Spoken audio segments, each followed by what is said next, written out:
Welcome to Direct to Video DVD Extras, a podcast between podcasts where we talk about whatever we want. Now, where's the button on this thing?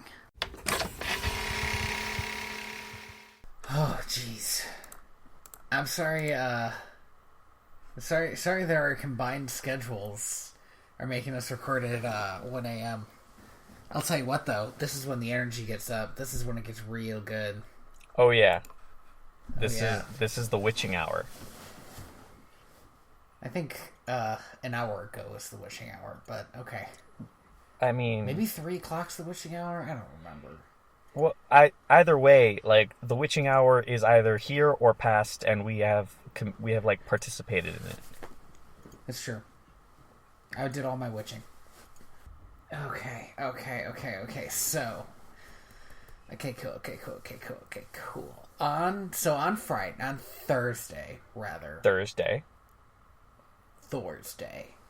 Yeah. Okay, let's start off here. Some background. I still don't have a job. All right. I've been looking for That's a job. rough. It's been a little bit rough. It's been, moving out here. I'd kind of forgotten how hard it is to get a job. You just have to sell yourself a lot. You have to go to a lot of places. You have to apply to a bunch of places. It sucks. But yeah, it does. I went in for an interview. So the only thing I've done besides do a lot of writing strictly for myself is walk dogs. This is really the only thing I've done that people have paid me for. Okay. Yeah. So I went for an interview at a dog kennel place. It was like a hotel, a dog hotel. Oh, interesting. And I guess they liked me because she asked me for a working interview, which nice. I'd never heard of before, but it's exactly what it sounds like. You do a shift. And they consider an interview if you do well and you decide you like it, then both parties say, yeah, okay. So, on Thursday, I had this working interview. And holy shit, that place sucks balls! Like, so many balls! Not where I was expecting the story to be going, to be honest. That's where it went, though. That wasn't where I was expecting the story to be going. I was thinking, hey, maybe I'll have a job now. But I worked for 5 hours, and that place sucks balls. Oh, man. I went in there. They had like a warehouse size, so they had a place for big dogs and a place for small dogs. All right? Okay. The small dogs get less room, which makes sense, but they get like a jungle gym, like a kid's jungle gym, where, there's like a slide and it's like 2 feet long. Basically, they hang out on there and pee on it. Yeah. That's whatever. And the big dogs get a, part of a room that they can hang out in. There aren't any toys. So there's really nothing to distract the dogs from just fucking with each other. Yeah. Which they did all the time. Like, at least 4 times an hour. The dogs would be biting each other, and we have to get them off each other. And sometimes, it's just play biting. Yeah. But if a dog is play biting another dog, like, I'll let my own dogs play with each other like that, but I don't want strangers' dogs doing it, because if they get hurt, then that's our fault. Yeah. And like I said, there weren't any toys or balls. There was no way to distract these dogs. And so the whole thing was weirdly high stress.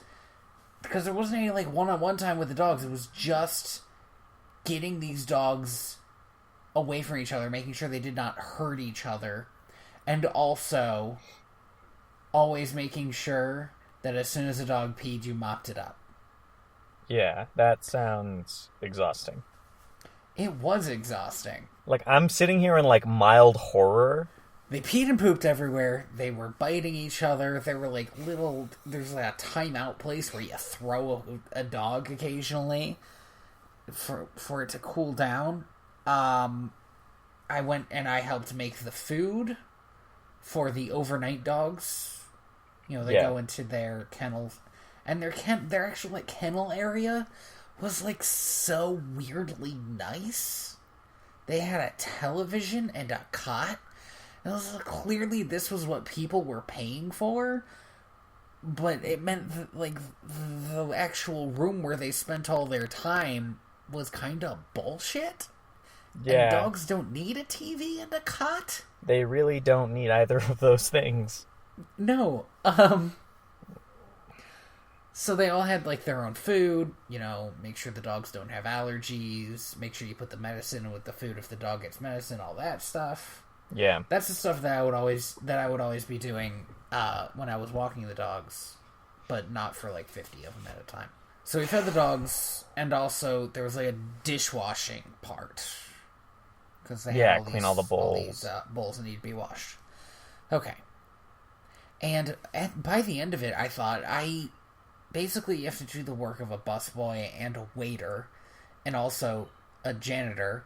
And then also somebody who doesn't want dogs fighting each other. And I feel like I could get one of those jobs and have like a much less stressful time at work. Yeah. Oh, and the other thing is, dogs are loud when you get all of them together like that. And they'll never not be loud. You're not ever going to be able to calm them down. Okay? But there was always, because it was a work environment. There was always people like talking, like giving instructions to each other, or saying important things to each other, and I heard like a quarter of it. Yeah. It was just so goddamn loud. Oh, I didn't realize you have your camera on. Do I? Oh shit! Let me turn it off. There's like a shifting in the darkness. Give me a sec. All right, there we go. Oh, damn. Yes, I've done this before. So, okay, that sounds fucking awful, like, just as a work environment. As somebody who's worked in a lot of shitty environments, noise is, like, the worst possible thing that can happen to you when you're working. Yeah, it's just... Like, there's something to be said about, like ambient noises, but, like, even when I worked in construction, like, you could go somewhere and get some peace and quiet to eat lunch. It's not that hard. Mm-hmm. Also, I totally get the whole, like, if you have enough people in a room, you'll just never have silence. Because, like, if you've ever been into one of those open office, workplaces, A, they're terrible. But B, because there's no, like, divided, like, actual rooms for people to go into, there's always this just, like, ambient human noise. Like, people are really loud even if they're not talking, and I can't imagine how loud an animal is. Yeah. Oh, and that was the in, other like, an thing. enclosed space like that. And this was more on... Yeah. And this was more on the people who were actually in charge than it was on the facility itself. But at one point, I was left alone with these, like, 50 dogs. What the fuck? And I did not work there. I kind of worked there, but not really. Definitely a real person who knew what they were doing should have been there. And it was at that point that one of the small dogs hopped the fence into the big dog enclosure, too. Which, by the way, was among the most stressful things, because a couple of the big dogs really looked like they were ready to tear that thing apart, just because they were excited about something. Yeah. That place was the worst. Holy crap, I'm never going there again. Yeah, I'm sorry that didn't work out for you, but that place does sound pretty fucking awful. I really hope they don't call me and offer me to the job, because I just don't want that conversation. There's nothing weirder than having to turn down a job position. Yeah. No, you guys suck. I mean, you don't have to tell them that. You don't have to tell them that. You know, like, don't burn a bridge that doesn't need to be burned down. Yeah. Don't be me is what I'm saying. Oh, interesting. Is this going to be juicy? Or what? No, I mean... just something you said? No, it's just like... It's just, my last job, I didn't get... let go so much as the location was shut down. So I didn't exactly leave on the best terms with the managers and my coworkers, because by the end of the kind of like 1 month that we were all just kind of helping the store close down, I was just kind of not caring about any like there's a certain level of energy you put into being nice to people that you just, when you realize like I'm not going to see 90% of these people ever again in my life, you're just out. You just just turn done. It right off. Yeah, you just turn it right off. Yeah. And so I kind of started being like, I don't want to say hyper jackassy, but the level of jackass that I normally am, which to the people that I worked with kind of felt like I just kind of I could classify that as hyper. No. But needless to say, the regional manager who was there at the time did not enjoy my uppity attitude. I kind of feel like that's on the regional manager. You were getting fired in a month. I get that. Oh, and to be fair, it wasn't just me. Like, the whole store was doing this. Right. No, I understand. But okay, so you have to play in the band as the ship is going down, but you don't have to fucking grin about it. Exactly. Not just everyone. Keep playing. Yeah. Do you think people don't talk about that? Like, that the band members who were playing as the Titanic were sinking were also, like, in between sets, like, cursing the fuck out of all of the, like, boat people? You could have ended that sentence in any way, and I'll never know. Hello? I hope you haven't cut off completely. Andy. Oh, no. Andy, come back. Oh, there you're back. There we go. Hey. So another thing that I sort of knew about myself, but I learned again when I was doing this job, is that I absolutely hate kind of the person that I am when I am working with strangers. And I get that that is something that eventually changes, because you're not always working with strangers. I'm just like completely fake, and also I just listen to what everybody says and then agrees with it. And also, this is gonna make me sound like a dick. Other people have so much drama that I do not care about. Everybody has this, like, infighting stuff. Like stuff that they hate about each other. And I feel like I don't have that as much. And this is possibly because I am kind of horrible in the way that, like, I am awful at making and keeping friends and stuff like that. So maybe it's with me. Maybe I don't have all the social cues. But, man, listening to other people complain about other people when you don't know either of the parties is also kind of the worst. In my old job, I just worked with the dogs. Yeah. It's just me and dogs. Dogs are so much easier to get along with. I'm going to put you on hold real quick. I'm going to make some noise while I climb into a more comfortable seat in my car. Do it, man. Sweet. Oh, this is good audio. Oh, yeah. Got a jacket back here. I really hope, because this is such a small town, that like one of the local officers doesn't decide to snoop in and see what the fuck's going on. Hey everybody. Welcome to Andy's Fireside Chat, where he gets to talk about the bullshit he has to deal with in order to get one of these episodes recorded, because he lives in a place with literally no internet that is either reliable or strong.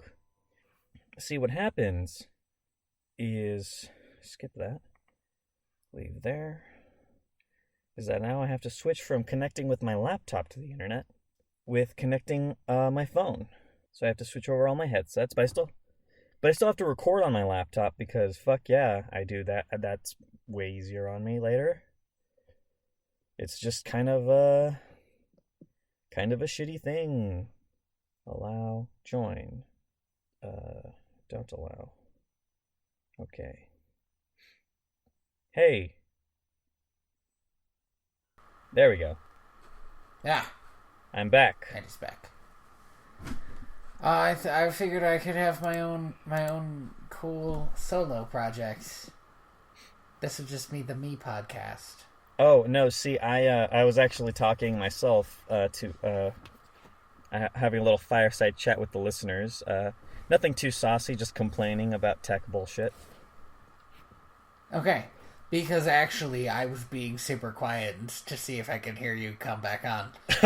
So I wasn't doing shit. There we go. Oh God, I hate this. But okay, so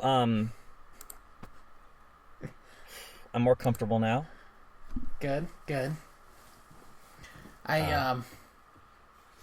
a really good thing. It's actually kind of shocking that we managed to do 2 actual full episodes without crazy bad audio or audio situations such as this. Yeah. You know what? Good on us. I'll add in more applause in post. We deserve this applause. Thank you for listening to. Are we just gonna go into it? Yeah, let's just do this. Let's go into it. Let's quickly wrap this up. As soon as you started talking about seeing your breath, I was like, we should get Andy inside. Thank you for listening to Direct to Video VHS DVD extras. I have been your host, Tony Robusto. And I have been your host, Andy. Oh my God, my feet, they're so cold. Reyes. He's fine. You can find me on Twitter at TheaterBats. Sorry, just listening to your panicked voice. Like, I'm not dying. It's not actually that cold. It's happening. You can find me at royalty_Valens. The underscore is important. You can also find all of our stuff at direct2.video. Definitely check us out. If you listen to us on Google Play or iTunes, you should totally give us that sweet 5-star rating. Yeah. Also, I just, I was real proud of myself because last week after I posted the last podcast, I linked Lee Rosevere, which I hadn't done yet, in our links section. Nice. Which seems like the only thing to do. So, if you guys ever think, wow, that Penguins on Parade song sounds really fucking good, then you just go to Direct to Video and click that link, and you'll go right to his library with all his free stuff. He's definitely got a lot of like cool bits that you can use if you're ever deciding to start up your own podcast like we did. Yeah. And it's great. And it's a lot of fun. And I think I said thank you for thank you. So I am the ghost of John Smith. Oh. Andy is the ghost of Andy. Yes. He is dead now. I'm dead. It's happened, guys. Oh fuck. How am I gonna stop the recording if I'm dead? How are you going to send me the record? Okay, if I have to go down to New Mexico just because you died, I am going to be pissed.